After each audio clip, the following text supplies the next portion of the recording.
Bonjour tout le monde, c'est Merima Elstrom. Ça fait un petit moment qu'on ne s'est pas retrouvés sur la chaîne pour papoter, pour parler conseils et autres. On va aujourd'hui faire un petit bilan de l'année 2021. Ce sera l'occasion de voir tout ce que je fais au cours d'une année, alors que à chaque fois je me dis j'ai l'impression de rien avoir fait, et je pense que c'est le cas de beaucoup d'entre nous. En particulier les créatifs, que vous soyez auteur, artiste, illustrateur, peu importe, même si vous êtes salarié, on passe tous par cette phase de j'ai l'impression que j'ai rien fait.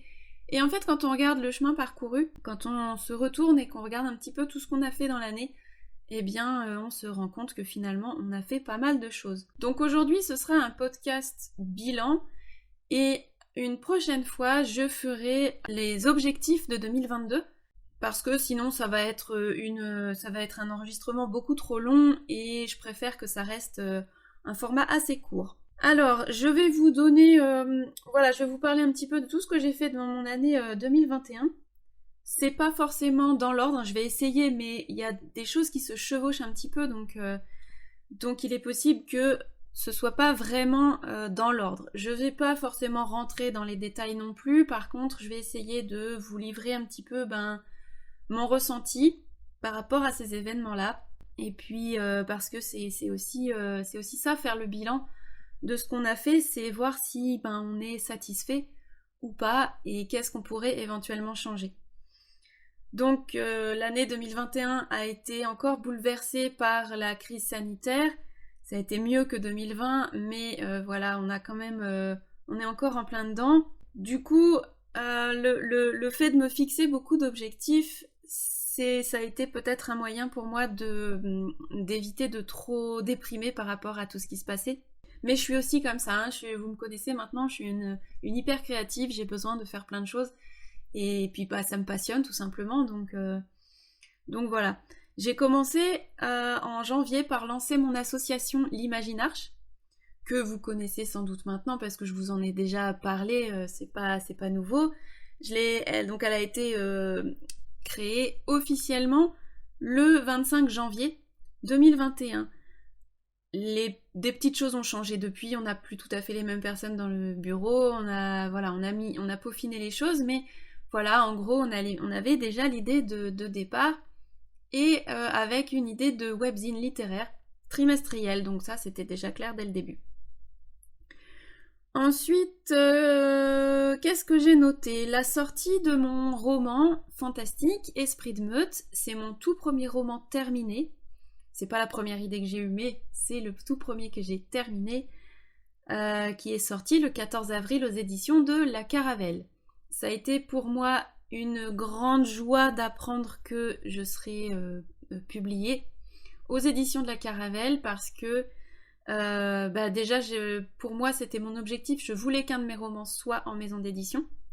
Non pas, alors oui, pour me prouver que j'en étais capable, mais donc pour calmer mon syndrome de l'imposteur, mais aussi parce que c'était une expérience que je voulais vraiment tenter. J'aime partager plein d'expériences, faire plein de choses, et connaître des choses que je connais pas, donc découvrir des nouvelles techniques, et puis des nouvelles techniques qui sont nouvelles pour moi.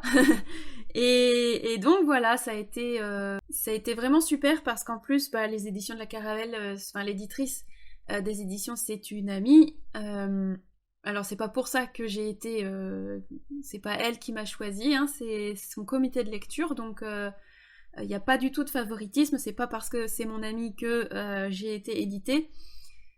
Mais par contre, ça a été une expérience très enrichissante au niveau amitié, parce que ça nous a permis d'apprendre plus à nous connaître, de travailler ensemble, de savoir qu'on était capable de travailler ensemble, et de respecter le rythme de chacune, et voilà, donc c'était vraiment super, un partenariat, un échange. On a fait la couverture ensemble, elle a fait les corrections, voilà, ça a été vraiment une super expérience que je recommande. Si c'est quelque chose que vous voulez tenter, n'hésitez pas, faites-le, accrochez-vous. Il faut envoyer à plusieurs maisons d'édition pour espérer être sélectionné, mais voilà, il faut, pour moi c'est une expérience à tenter. Alors, comme vous le savez peut-être aujourd'hui, à l'heure d'aujourd'hui, au 31 décembre en tout cas, les éditions de la Caravelle ferment ses portes, donc Esprit de Meute ne sera plus édité par la Caravelle. Par contre, il est repris par une autre maison, une autre petite maison d'édition avec laquelle j'ai la chance de travailler depuis plus d'1 an. Il s'agit de 13e Lune. Et donc, Esprit de Meute sera repris par 13e Lune au printemps prochain, si je ne me trompe pas. Voilà, sinon... Vous avez sans doute remarqué, j'ai arrêté les vidéos sur YouTube. Je garde les book trailers, ce genre de choses, mais j'arrête complètement les conseils d'écriture, retour d'expérience, etc. Parce qu'il a fallu que je fasse des choix. Entre toutes les activités que je menais de front, je ne pouvais pas tout faire. Et je me rends compte que, tourner une vidéo pour moi c'est très compliqué. Par contre, la monter, j'adore.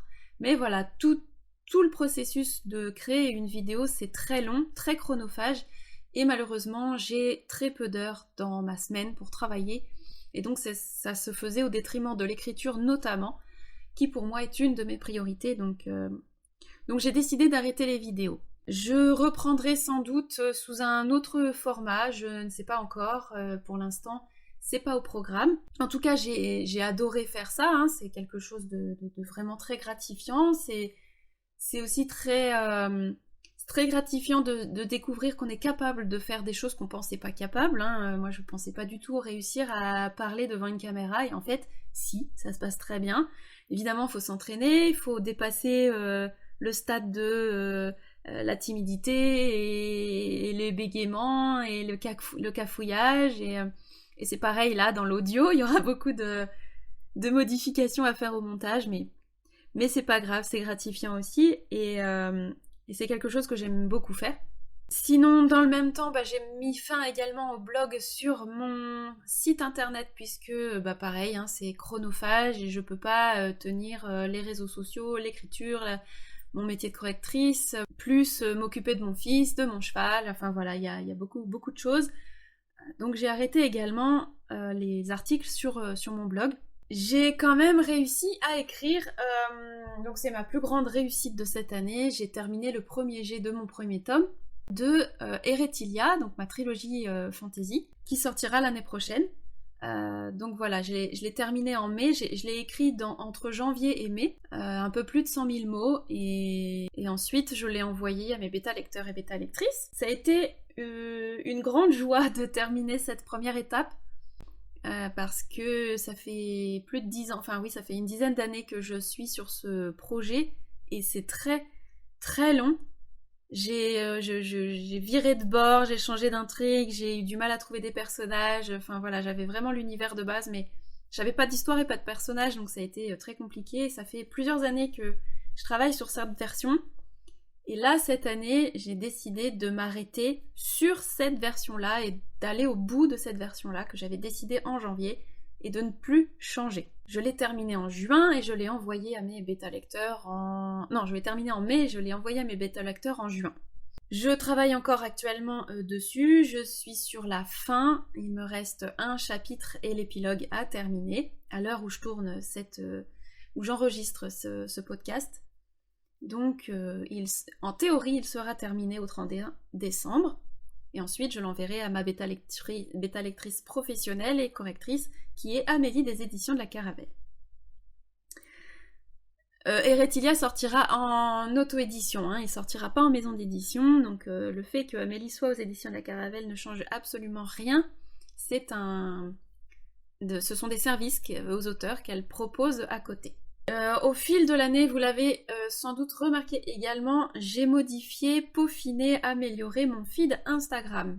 J'ai délaissé Facebook, j'ai essayé de me mettre à Twitter, je cherche encore ma voie à ce niveau-là, c'est vraiment compliqué, mais voilà, j'ai décidé vraiment de me consacrer à Instagram en priorité, parce que c'est le média sur lequel je me sens le mieux avec la communauté, avec mes abonnés, que ce soit au niveau des posts, des visuels, etc.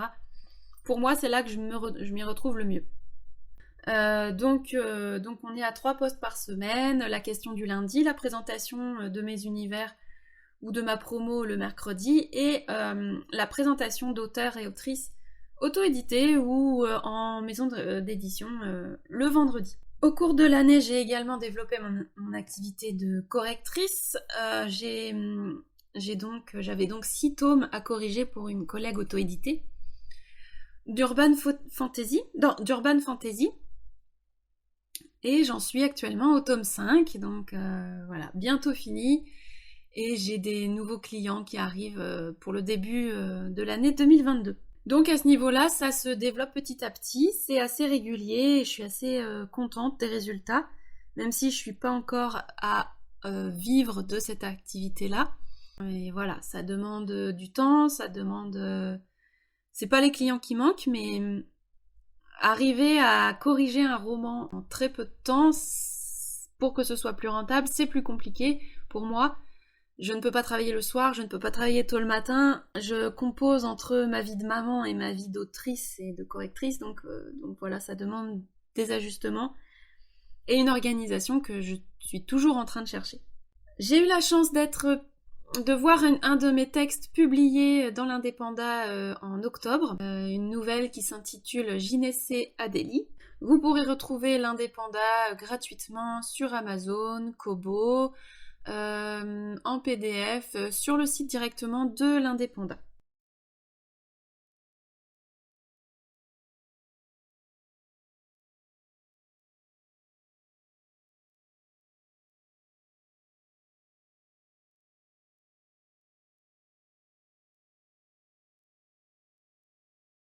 J'ai eu la chance de développer un partenariat avec Jérôme du blog écrire-et-être-lu.com pour la sortie de son livre, de son dernier guide Vendre son livre quand on n'a pas le temps et pas d'argent.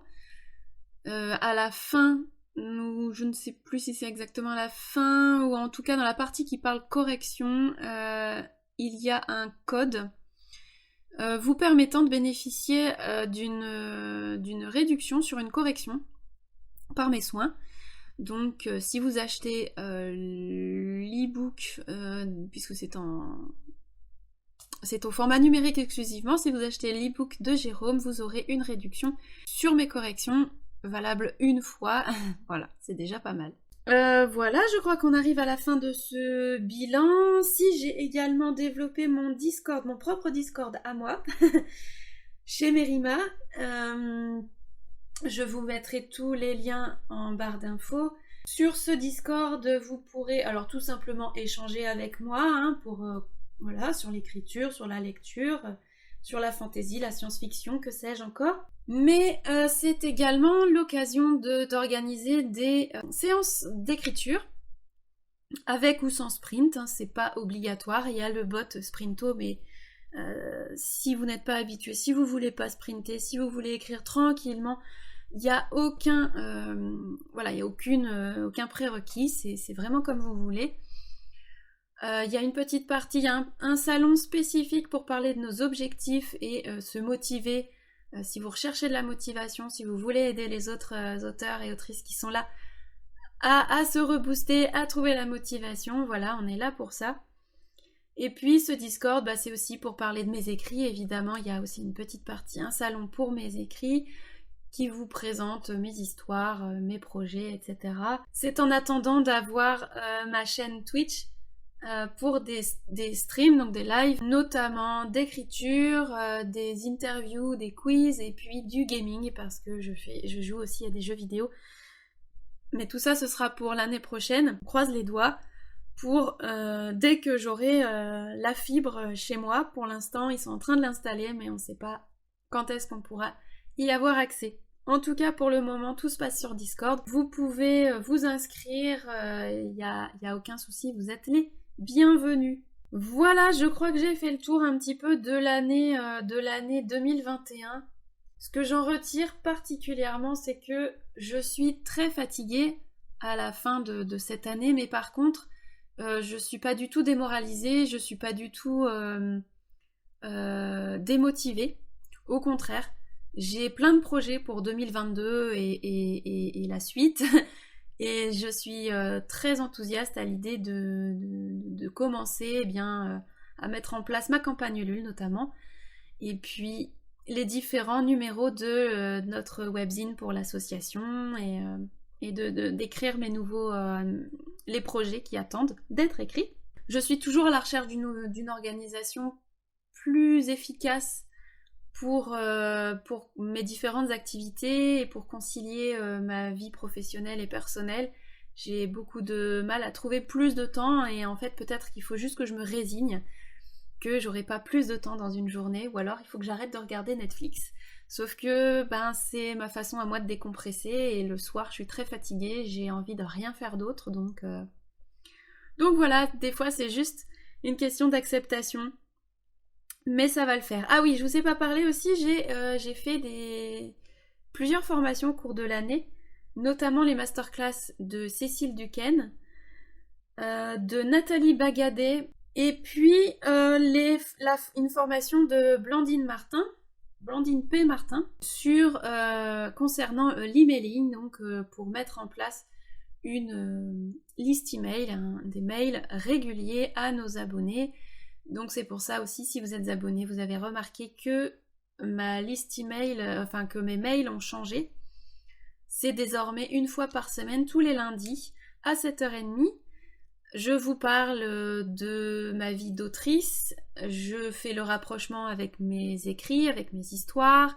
J'essaye parfois de concilier ça avec des sujets d'actualité, ou tout simplement je vous parle des thèmes que j'aborde dans mes romans, dans mes histoires, à quel point ils sont importants pour moi et pourquoi. Et puis j'essaye d'aborder des sujets qui nous rapprochent, qui nous concernent tous, comme la procrastination, les séries télé, la motivation, voilà, notre rapport à la nature, la liberté, etc. Et il y aura plein d'autres choses de prévues pour 2022.